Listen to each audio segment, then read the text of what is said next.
Hi, guys. So, welcome back to Unfiltered Growth.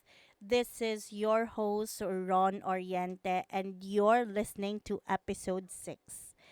Today, I'm going to talk about something really personal.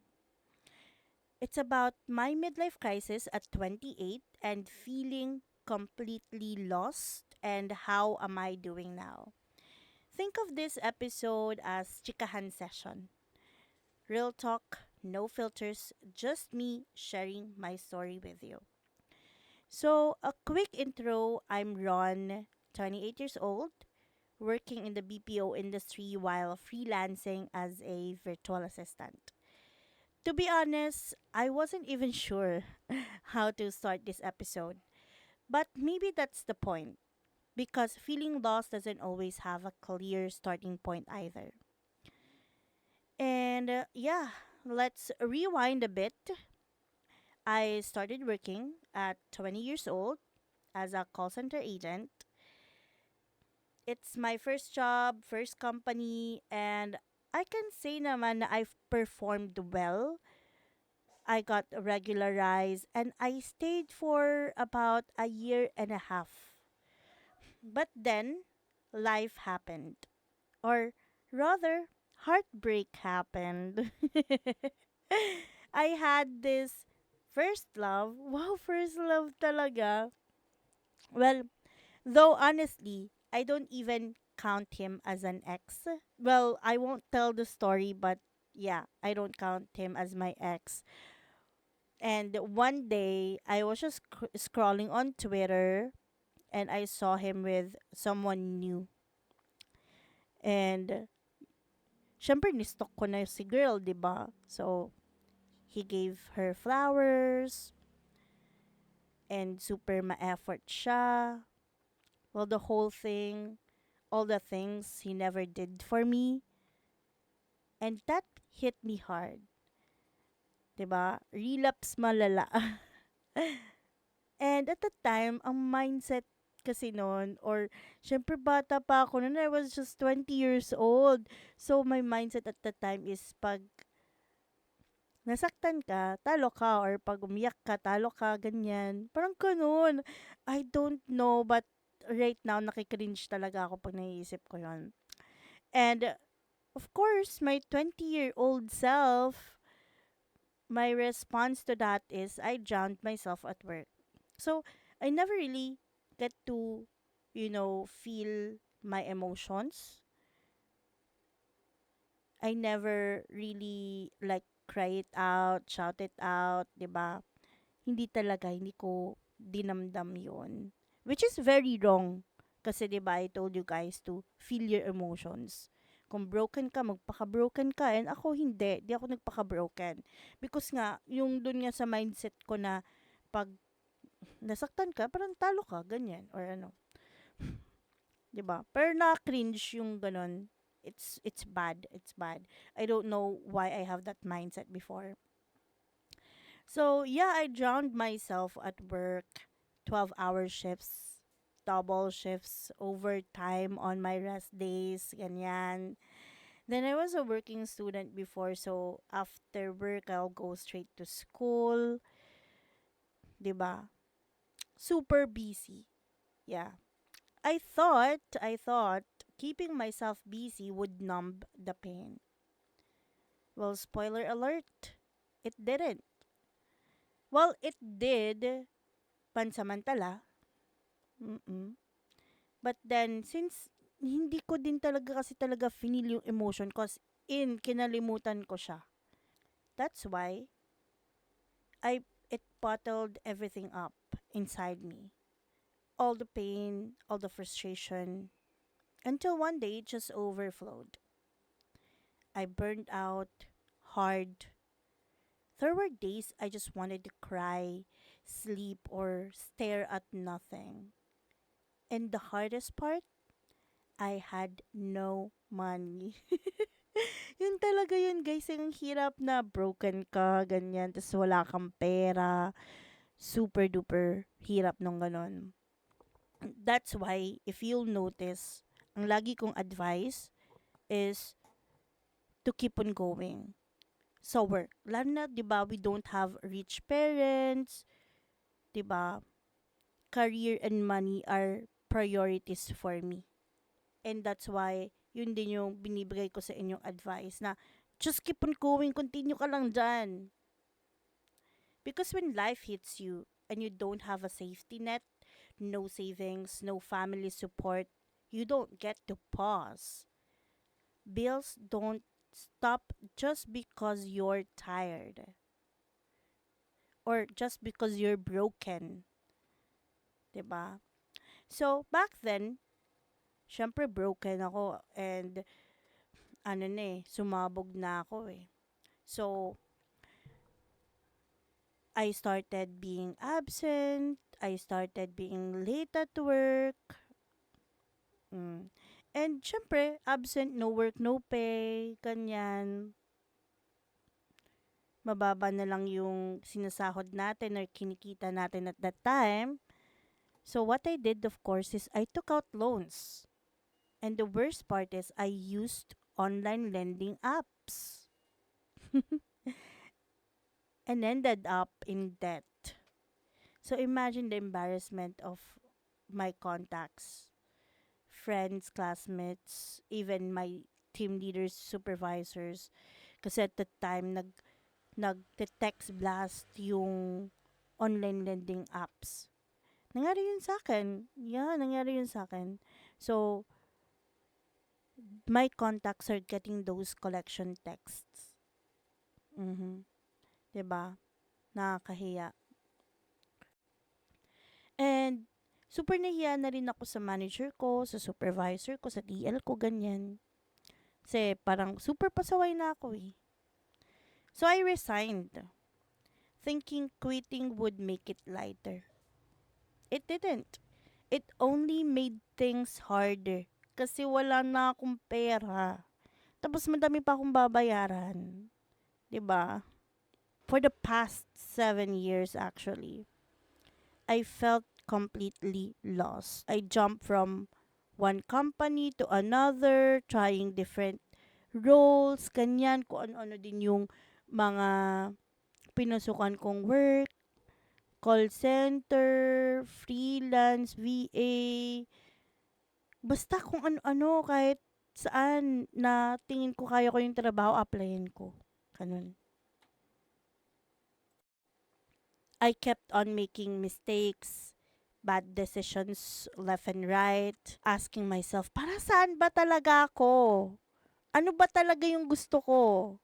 Because wala na eh. Like, the passion and the desire in my heart, nawala na.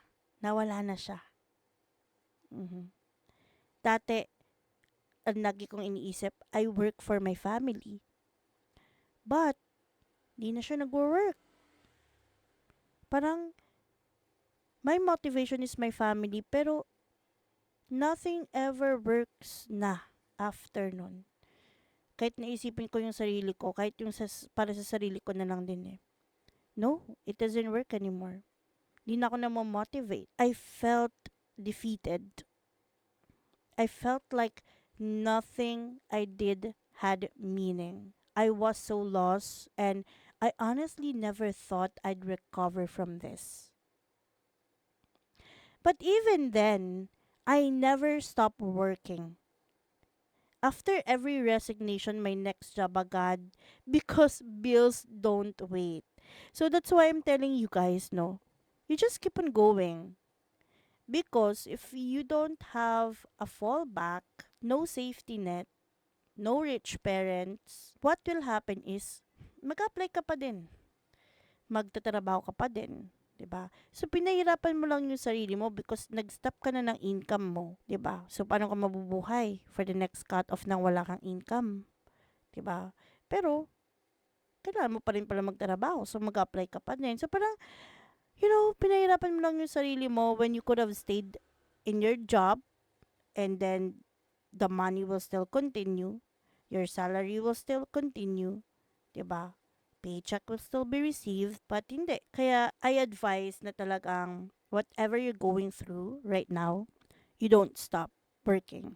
And if ever naman na you want to transition 'Di ba?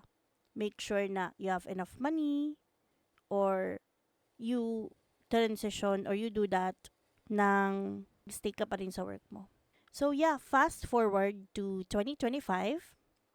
I just came out of a 2-year relationship that failed because we didn't share the same goals and vision. And that's one of the biggest lesson I've learned.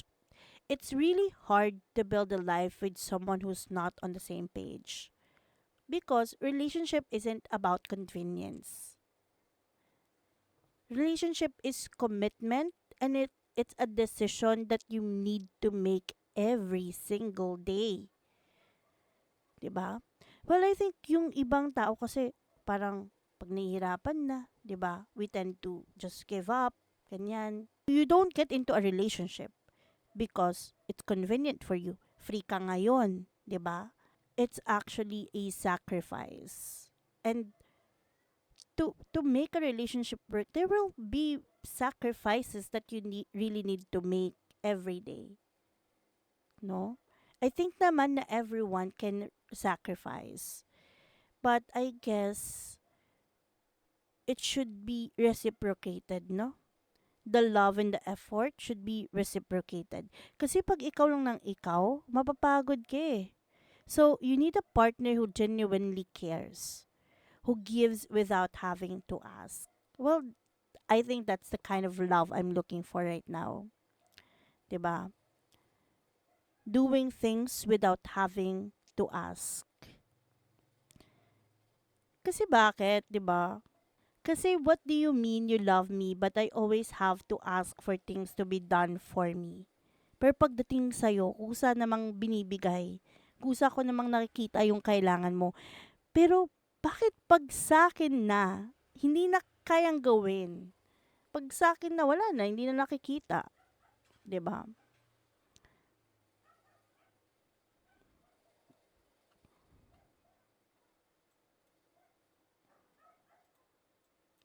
Leaving that relationship was painful, but I don't regret it. Mm-mm. That pain set my standards. It taught me to love myself for real. Not just the Instagram version of self love, but the kind where you choose yourself over and over again, where you stop settling for less.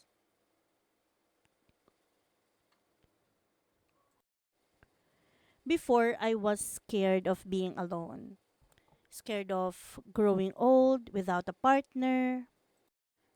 But now, I'd rather be alone than with someone who drains me. If I can give myself a good life, why should I accept less from someone else? Kasi what do you mean you love me pero pag nasa piling mo ko nahihirapan ako? What do you mean you love me but hindi ako comfortable sa life na kaya mong i-provide? What do you mean you love me pero pinapahirapan mo ko? Like, 'di ba? Ako nga kaya kong bigyan ng magandang buhay yung sarili ko eh. Kaya kong kumain ng masarap, kaya kong mag-ulam ng masarap every day. Then pag nasa iyo ako, kailangan mag-adjust ako. Kailangan magdedelata lang ako. Magpapansit kanto na lang tayo, ganun. 'Di ba? Hindi bali na lang. And you know what, guys? Right now, my status is I'm at peace now. I've never felt this peaceful right now because I've finally found clarity. I've started trying new things like solo coffee dates, dinners, staycation, planning to do hiking, planning to do solo travel, 'di ba? I'm learning to enjoy my own company. And it's really important to reconnect with yourself. Get to know yourself. Enjoy your own company. Yung mag-isa ka na lang talaga. And it's really important that you also build a support system. So before I had no one to talk to, but right now I'm really trying to open up to my sisters, to my mom, to my best friends. even if they don't always understand, just having someone to listen to you makes things lighter. And one more big lesson is acceptance. Some people will never believe in you. Some people will never be proud of you, no matter what you do. For the longest time, I just wanted validation from someone who just wouldn't give it. And this year, I finally let go. Yes, I finally let go, guys. So I think that's also very important to accept that something's really not gonna work out for you, to accept that yun na lang talaga yun. Ganon. And and right now, I really practice that the only validation I will ever need is the one I give myself. If I feel good about what I'm doing, that's enough. If other people don't like what I wear, what I say, they don't like me as a person, I don't care. I only care about how I feel about me. If I feel good about something, then that's what matters. What other people think have no room. So that's where I'm at now. I am more self aware. I am more peaceful, still learning and still growing. And if you're listening to this and you're in that lost phase, please know it's not the end. Just keep on going, love yourself, get to know yourself, take yourself out on a date, try new things, build your support system. Just focus on yourself. Life is limitless. There's a lot of things na pwede mong itry, gawin, and remember to never settle for less. Kasi guys, 'di ba I learned na sobrang stressful na ng life and di na tayo para mag-please pa ng mga tao. If you won't make my life comfortable, then I don't want you anymore. And this doesn't just apply to romantic relationship. This also apply to friendships. If people aren't willing to do things for you, if they are not willing to sacrifice for you, then they don't deserve you. Because I really think naman din na the things that I'm asking you to do for me is also the things that I can do for you. It's also the same sacrifices that I'm willing to give for you. Then bakit pag ako na, bakit pag sa'yo na, 'di ba hindi na kayang gawin lahat? 'Di bali na lang, 'di ba? They don't deserve you if they wouldn't they don't deserve you if they can take a single step for you. So, yeah, right now I'm more at peace. Di naman naging madali yung journey ko to find clarity, to find peace and everything. But I know you can do it. Just keep on going. And I think dito na tayo guys and thank you so much for joining me in this chikahan session. This has been Ron Oriente and you've been listening to Unfiltered Growth. Until next time, keep growing and keep choosing yourself.